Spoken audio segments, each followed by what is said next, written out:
Selama Perang Dunia Kedua saat pasukan sekutu melawan Nazi Jerman, Uni Soviet secara paksa kebanyakan menduduki wilayah Eropa Timur. Negara Lituania merupakan salah satu negara yang berada di antara wilayah jajahan Joseph Stalin. Pria, wanita, dan anak-anak tak bersalah dinyatakan musuh pemerintahan Uni Soviet. Film ini diangkat berdasarkan kisah nyata saat Perang Dunia Kedua, mengisahkan seorang gadis berumur 16 tahun bernama Lina Fiskal yang diperankan oleh Bel Powley yang bercita-cita menjadi seorang pelukis di tengah-tengah Perang Dunia Kedua yang sedang terjadi di negaranya. Bagaimana kelanjutan ceritanya? Mari pasang headset, siapkan kopi, dan check in aja. Oke.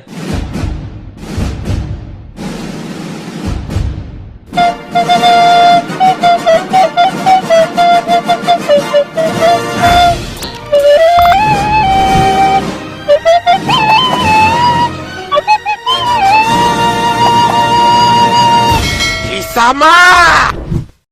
Kaunas, Lituania tahun 1941 diperlihatkan sebuah keluarga yang hidup di antara bayang-bayang Uni Soviet.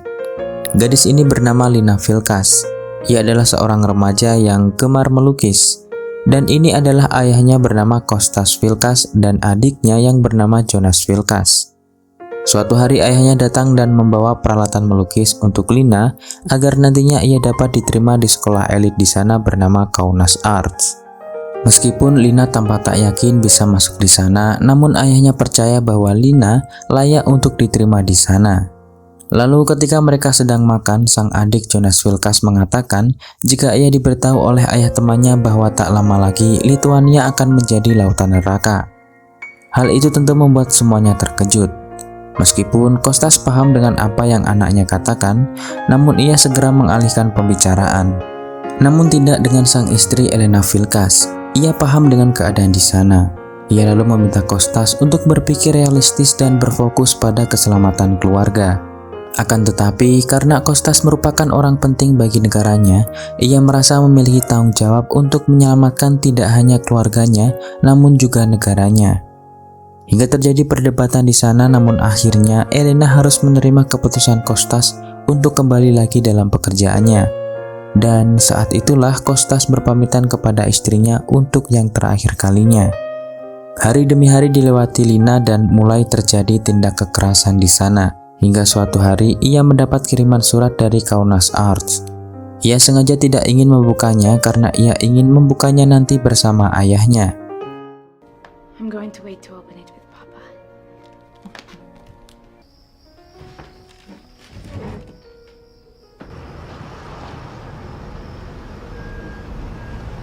Lalu di malam hari tak sengaja ia melihat beberapa tentara yang masuk ke setiap rumah. Lalu tiba-tiba sang ibu datang dan meminta Lina untuk segera mengemasi barang-barangnya dan membawa beberapa barang yang bisa dibawa.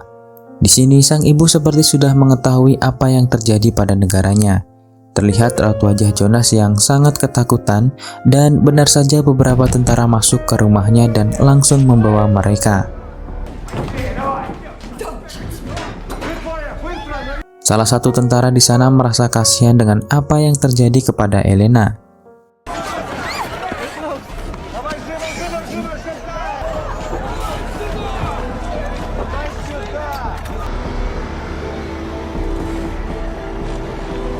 Kemudian tak sengaja mereka bertemu dengan rekan Kostas. Salah satu di antara mereka mengatakan jika Kostas telah ditangkap dan kita semua akan ditembak mati. Mendengar itu mereka sangat ketakutan dan tetap percaya jika Kostas masih hidup. Lalu para tentara itu juga menangkap seorang wanita yang baru saja melahirkan. Setelah itu mereka semua dimasukkan ke dalam kereta. Ketika Jonas akan dipindahkan, seorang tentara menyelamatkannya dan membiarkan Jonas ikut bersama mereka.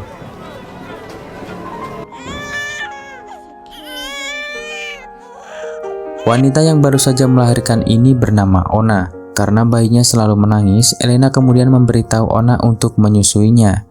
Di pemberhentian berikutnya, mereka bertemu dengan remaja seumuran Lina bernama Andrius, dan juga seorang komandan yang memimpin pasukan bernama Komarov.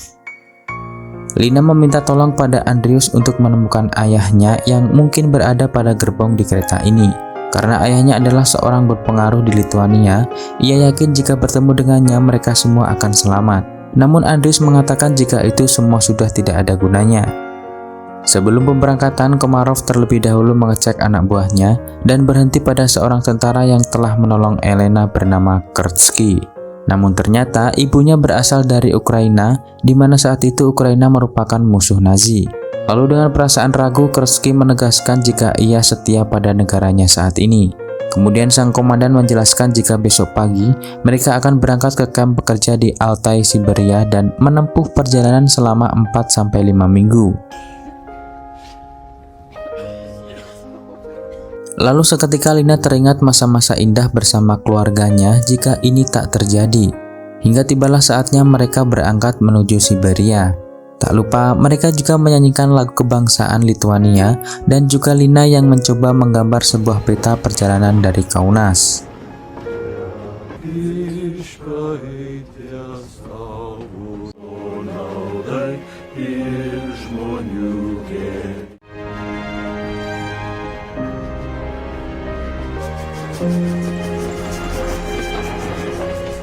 Dalam perjalanan, salah seorang rekan Kostas memberikan sebuah pena kepada Lina sebagai hadiah agar ia tetap bisa menggambar.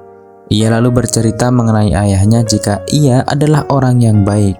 Ia lalu berharap melalui gambarnya orang-orang akan tahu apa yang sebenarnya terjadi saat ini. They must know what is happening here. Ketika ia sedang tertidur, tiba-tiba terdengar tangisan dari wanita bernama Ona yang memeluk erat bayinya. Ternyata bayinya telah meninggal dalam perjalanan itu. Tentu ini membuat Elena dan seorang wanita di sana mencoba untuk menenangkan Ona. Lalu di tempat pemberhentian kereta, Elena memberitahu Kurtsky jika ada bayi yang meninggal dan ia ingin dikuburkan dengan layak.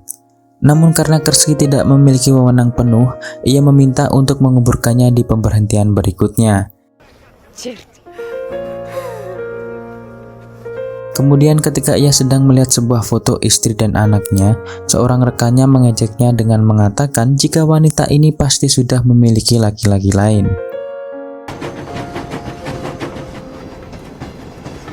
Dalam perjalanan, Ona masih meratapi kesedihan atas kematian sang buah hati. Hal itu membuat Elena dan orang-orang sekitar merasa kasihan. Lalu karena tak ada pilihan lain, Elena kemudian mendekati Ona dan meyakinkannya untuk benar-benar mengikhlaskan anaknya. Dan tiba-tiba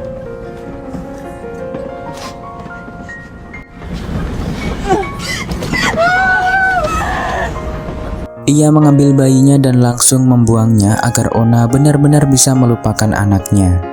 Andrius yang melihatnya pun dengan tanggap menghibur Jonas dengan sebuah cerita dan memberikan sebuah batu sebagai jimat keselamatannya.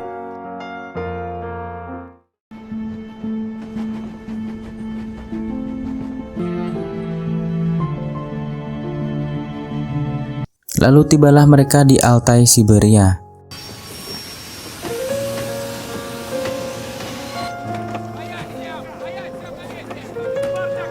Ona yang masih terlihat trauma atas peninggalan sang buah hati tiba-tiba bergegas mencari anaknya kembali. Hingga akhirnya Komandan Komarov melihat kejadian itu, ia lalu menemani Ona untuk mencari anaknya dan kemudian ia menembak kepalanya.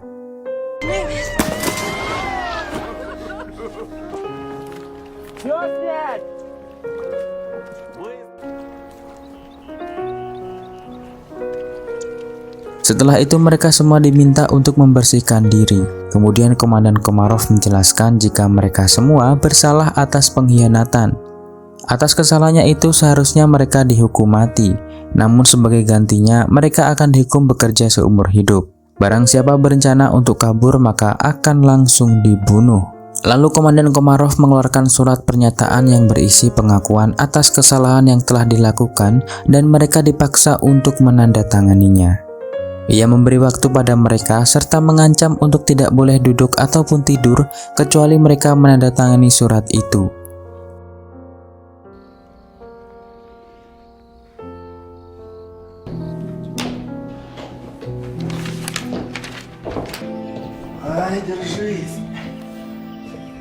hingga akhirnya mereka menyerah dan terpaksa menandatanganinya.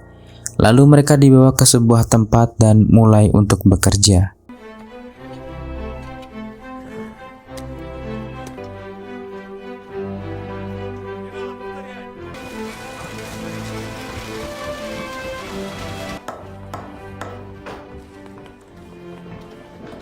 Di sana, Lina diberitahu seseorang jika Andreas kedapatan mencuri makanan sehingga ia disiksa oleh tentara.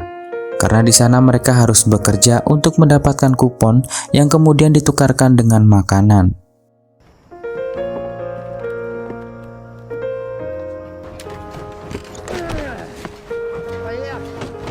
Di sebuah ruangan, Elena yang sedang menunggu panggilan Komandan Komarov itu bertemu dengan Kurtsky.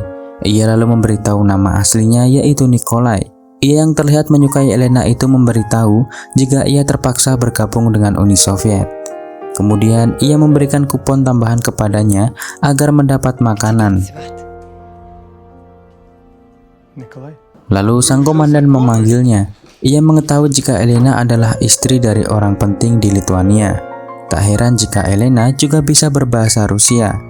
Untuk itu ia ditawari posisi sebagai penerjemah di sebuah tempat, namun Elena tetap menolak dan patuh pada negaranya.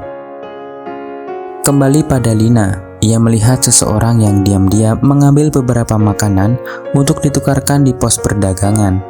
Ia kemudian mendatanginya dan meminta tolong untuk memberikan peta kepada seseorang yang mungkin bisa menolong mereka. Orang itu tak lain adalah ayahnya yang mungkin berada di sana. Namun wanita itu menolaknya dan malah mengancam akan melaporkannya.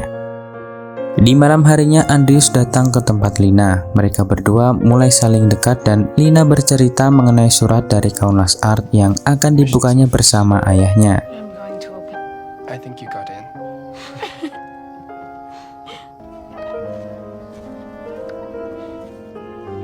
Keesokan harinya terjadi sebuah masalah di mana akhir-akhir ini panen yang dihasilkan beratnya selalu berkurang. Hal itu membuat petugas di sana marah dan melaporkan kepada Komandan Komarov. Ketika ia bertanya mengenai alasannya, Elena pun langsung menjawab karena kedinginan dan tanahnya terlalu keras. Mendengar itu, Komarov melihat satu persatu dari mereka dan mendapati seorang wanita yang mencurigakan. Dan benar saja, wanita itu menyembunyikan beberapa makanan di bajunya. Namun ia juga melaporkan Lina yang memiliki sebuah peta untuk kabur dari sana. Mengetahui hal itu, Komarov memerintahkan Kurtsky untuk memberikan hukuman. Ia lalu memberi perintah untuk segera memenuhi kekurangan itu, jika tidak, maka mereka tidak akan mendapatkan jatah makanan. Namun sepertinya Komarov tidak puas dengan itu. Ia lalu meminta Kurtsky untuk menembak kepala wanita itu. Dan dengan terpaksa dan untuk pertama kalinya, akhirnya Kurtsky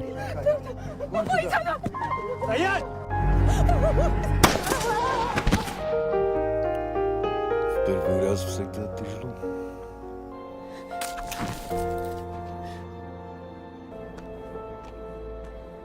Musim semi tahun 1942, sang komandan tiba-tiba memanggil Lina ke ruangannya. Ia bertanya mengenai material yang digunakan Lina untuk menggambar. Dari mana ia mendapatkannya? Apakah seseorang mencurinya dan membawa kepadanya? Seketika Lina terdiam, tak bisa menjawab apa-apa. Lalu tiba-tiba sang komandan memberikan kertas dan memintanya untuk melukis wajahnya.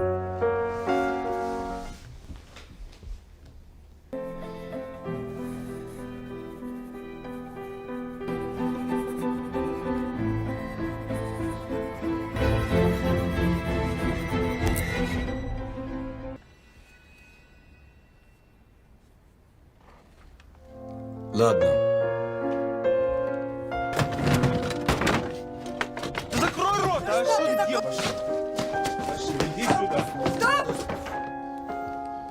Setelah itu mereka menggeledah ruangan Lina dan membakar semua peralatan lukisnya, termasuk gambar peta yang telah dibuatnya. Namun beruntungnya sang adik Jonas tak sengaja menemukan lukisan ayahnya yang tertumpuk sebagian salju.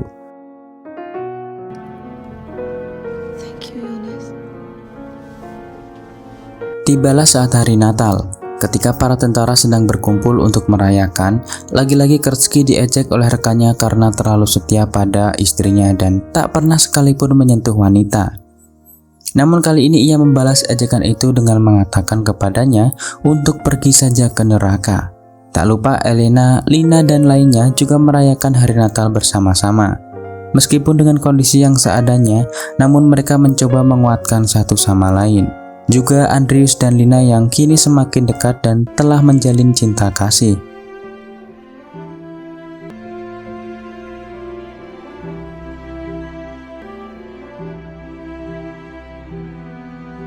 Lalu datanglah Kerski menemui Elena. Di sana ia memberikan sebuah dokumen mengenai penyebab ia berada di sini. Ternyata Kostas mencoba menyelamatkan penduduk dengan memalsukan dokumen agar orang-orang dapat segera pergi ke luar negeri.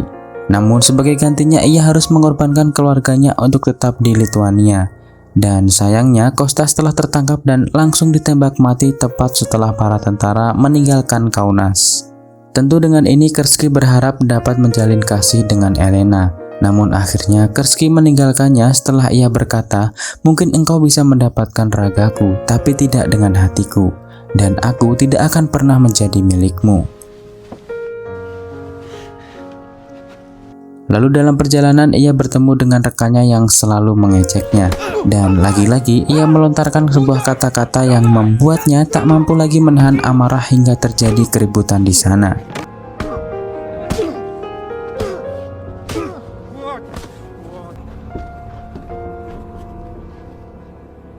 Akibat ulahnya itu ia kemudian mendapat jabatan baru menjadi seorang komandan. Komarov mengatakan jika kamp Siberia ini akan dibongkar dan dibagi menjadi 2 kelompok. Ia ditugaskan untuk mengawal salah satu kelompok yang berisi Elena dan anak-anaknya ke sebuah tempat terpencil yang dijuluki sebagai neraka beku. Tempat itu bernama Laut Laptev, Trofimox The Arctic Circle. Dibutuhkan waktu berbulan-bulan menggunakan kereta dan juga kapal. Secara tidak langsung penugasan ini merupakan hukuman bagi Kerski, dan disinilah Lina harus berpisah dengan Andrius. Namun Andrius berjanji jika semua ini berakhir, maka ia akan mencarinya.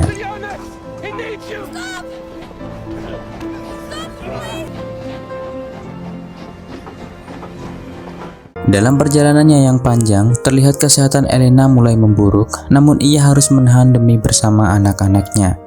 Terdapat salah seorang di sana harus merenggang nyawa hingga akhirnya dibuang ke lautan.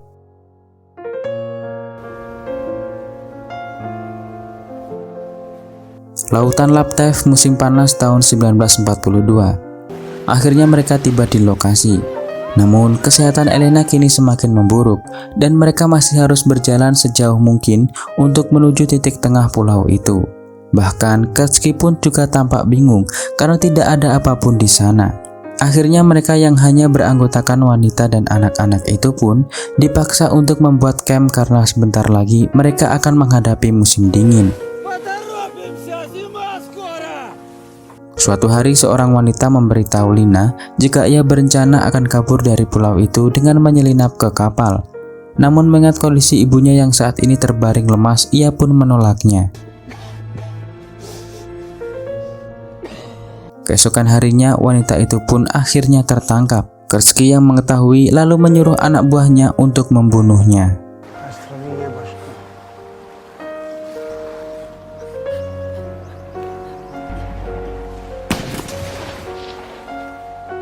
1943 tibalah saat musim dingin.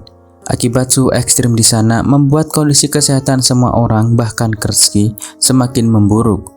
Di sana ia melihat kondisi Elena yang kian memprihatinkan. Bahkan ia mencoba meminta dokter untuk merawatnya terlebih dahulu, namun tak bisa karena harus menunggu giliran terlebih dahulu. Di sana Elena meminta tolong kepada Kerski untuk yang terakhir kalinya agar ia mengingat nama anak-anaknya Lina dan Jonas. Lalu tibalah Lina dan meminta Kerski untuk menjauh dari ibunya. Отойди от нее. Убейте меня. Прошу. Tidak adanya makanan membuat Lina harus berjuang di tengah badai untuk mencari apapun yang bisa dimakan. Hingga akhirnya ia menemukan mayat seorang yang membeku di tengah badai. Ia lalu memeriksa isi tasnya dan mengambil makanan milik orang itu.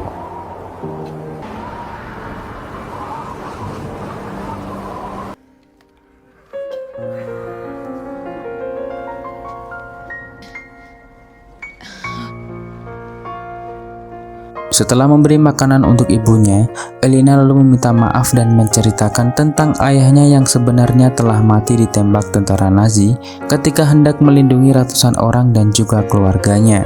Ia meminta Lina untuk selalu mengingat apa yang telah dilakukan ayahnya.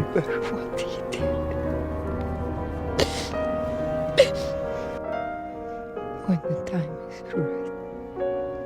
Di detik-detik terakhir sebelum ia pergi, Lina kemudian mengeluarkan surat dari Kaunas Arts untuk melihat isinya bersama sang ibu.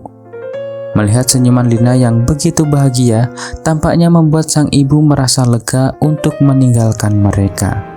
Mama? Akhirnya sang ibu kini pergi untuk selamanya.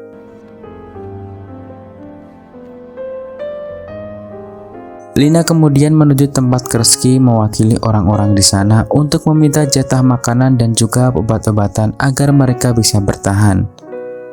Hal itu membuat Kreski sangat marah dan berniat melakukan sesuatu seperti yang pernah dilakukan kepada Elena sebelumnya. Namun ia terkejut ketika Lina mengatakan jika ibunya telah meninggal. Ia lalu memberikan lukisan gambar dirinya yang memiliki arti jika sebenarnya ia adalah orang yang baik. Setelah itu, Kreski membuatkan surat pernyataan pembebasan atas nama Lina Vilkas dan Jonas Vilkas. Kemudian ia kembali teringat dengan anak dan istrinya dan merasa bersalah atas apa yang telah dilakukannya hingga membuatnya melakukan bunuh diri. Di sisi lain, Lina bersama Jonas dan dibantu yang lainnya membuatkan pemakaman yang layak untuk sang ibu.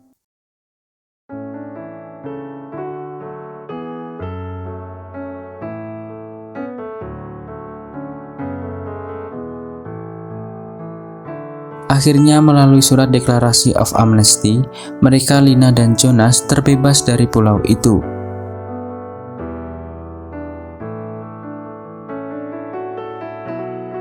Akhirnya singkat cerita, dari tahun 1930 hingga 1950, jutaan orang tak bersalah diasingkan ke Siberia oleh Joseph Stalin dan rezim Uni Soviet. Keluarga tercerai-berai dan banyak keluarga yang hilang. Mereka yang selamat berada di bawah kekuasaan komunis selama setengah abad. Setelah 50 tahun perjuangan, kebanyakan negara jajahan Soviet menyatakan kembali kemerdekaan mereka dan membantu menjatuhkan Iron Curtain. Dan bagi beberapa, perjuangan untuk mereka masih berlanjut.